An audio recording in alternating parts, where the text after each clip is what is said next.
Okay, in this video we're going to continue our discussion about KSP and solubility.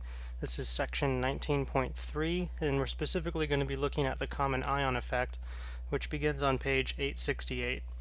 So from our live lecture, and that video is available, you can go watch that as well, and it looks like my screen did record, so you should be able to see all those notes. But from live lecture, let's just recap.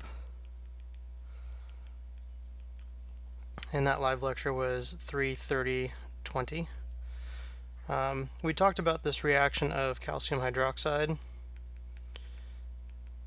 dissociating, and it's only slightly soluble, so it has a KSP that we associated with this. So it forms a dissociation equilibrium, and the KSP, we were told, was 6.5 times 10 to the negative 6th. And I didn't give myself enough room. Let me move some of this over really quick. So if we write up the equilibrium table or the Rice table from this, we can ignore all that.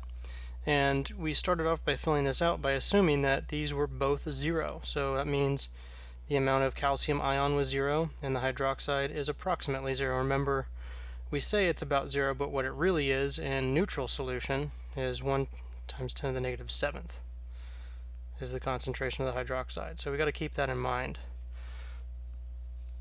So we went through and we solved this by saying, okay, we're going to gain some amount S over here, the molar solubility, and plus 2S. And so at equilibrium, we just had 2S and S. And solving this equal to KSP, we set S equal to KSP and solve for that. We got 1.2 times 10 to the negative 2 molar. So we're going to keep that number in mind, because what we're going to see is that if there's some other ion present, what you typically encounter in the real world is that you'll have some other ions present that might have a common ion. And if that common ion is present, then the concentration will not be 0, it'll be some other value, and that's going to suppress the ionization. That means there's already some of the product there. The equilibrium's not going to go as far, and it's going to have a lower solubility. So we're expecting in part 2 of this, we're going to actually introduce a common ion, and we should see that the solubility should be less.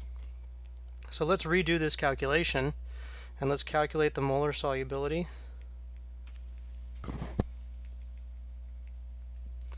of the calcium hydroxide. If we put this into a solution that has 0.10 molar calcium nitrate.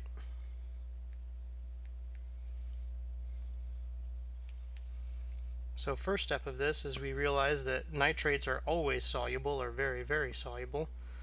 So we just assume that this one would dissociate completely, the calcium nitrate would dissociate completely, and we would get calcium ion, Ca2+, and 2 moles of nitrate ions. So if we started off with 0.10 molar of the calcium nitrate, then we end up with 0.1 molar calcium ion and 0.2 molar of the nitrate ion. So now our common ion in relation to the previous equilibrium, so if we look at our part B here, if we go back to our solubility of the calcium hydroxide,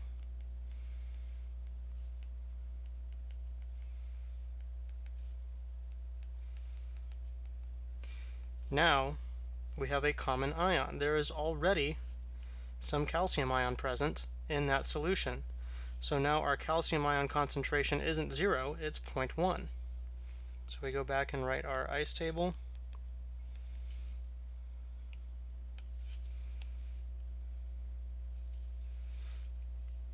The solid still goes away, but now we have 0.1 molar calcium ion, and again the hydroxide we're going to assume is just about 0.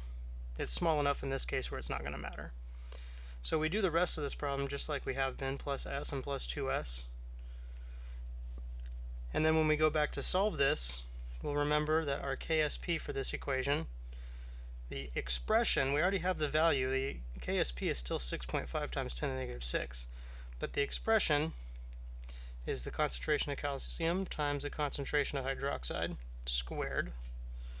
So now when we plug all these things in, we'll get the 6.5 times 10 to the negative sixth is equal to S, the calcium concentration, or excuse me, I need to go back, I made a mistake here. This is not just S, this is 0.1 plus S.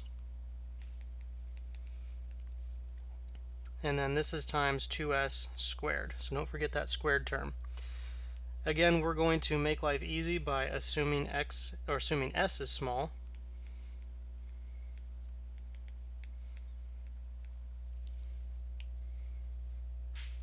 So this becomes 6.5 times 10 to the negative sixth is equal to just 0.10 times 4s squared. And solving for all of this, s should be equal to the square root of the KSP, 6.5 times 10 to the negative 6, divided by 4 times 0.10. And again, solving for that, s is equal to 4.0 times 10 to the negative third. So the molar solubility of the calcium hydroxide, in this case, has changed because of the presence of the common ion. The 4.0 times 10 to the negative third is definitely less than the initial molar solubility when there wasn't any common ion present, times 10 to the negative 2. So therefore, those three little dots mean therefore. The take home here is that the presence of a common ion suppressed ionization or dissociation and reduced the molar solubility.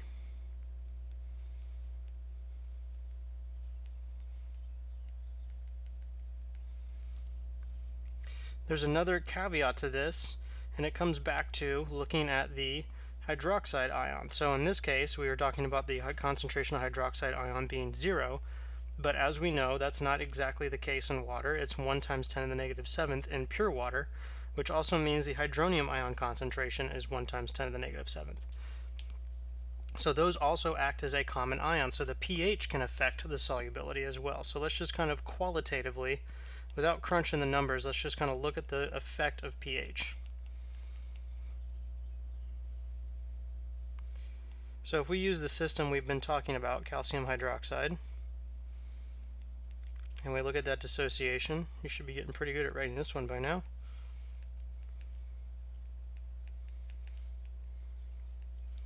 If we say this is going to be in a basic solution, that means that the the hydroxide ion concentration is going to be larger than what we usually expect. So if it's like pH 8 or pH 9, then the concentration is going to be going up 1 times 10 to the negative 6th, 1 times 10 to the negative 5th, so that concentration keeps getting higher. And as we know from Le Chatelier's, if we put a stress on this side of the equilibrium, so if we add more product, the equilibrium is going to shift back to the right. So this would have the effect of decreasing the concentration, and that's simply just another common ion effect, where we have more of the hydroxide ion suppresses the dissociation and forces the equilibrium back to the right, which would form more solid. Or in this case, it would just keep it from dissociating too much in a basic solution. So just as in the previous example, when we add extra calcium ion, the reaction went back to the right. It's the same thing here. If we have a basic solution, we have a higher concentration of the hydroxide, which forces the equilibrium back to the left. Excuse me, I think I said right. It's to the left. If we look at another example, if we look at iron sulfide dissociating into iron 2 plus and sulfur 2 minus, this is sparingly soluble. I'm not going to write the KSP because we don't actually need it for this, but we should be able to recognize that S2 minus is the conjugate base of the weak acid H2S, or the conjugate base of HS minus. So this is actually a fairly strong base for being a weak base. So what can happen is this in solution can react with excess acid. So let's say this is in an acidic solution. So we have excess hydronium around. This can react to form HS minus, and water. So the effect of this is that we've lowered the concentration of S2 minus by reacting it into HS minus. So we're forcing, by adding the strong acid hydronium, we're forcing this equilibrium to the right, which means we're reducing the concentration of the S2 minus, which means we're essentially removing a product, and this equilibrium will shift to the right to produce more of that product. So dissolving iron sulfide in acid actually makes the iron sulfide more soluble. And that's kind of the effect we kind of know, dissolving things in acid makes them go away. And this is one of the reasons why that works, is we're reacting one of the products away from that solubility, which forces the reaction to produce more of that soluble compound. So in this case, it increases the solubility.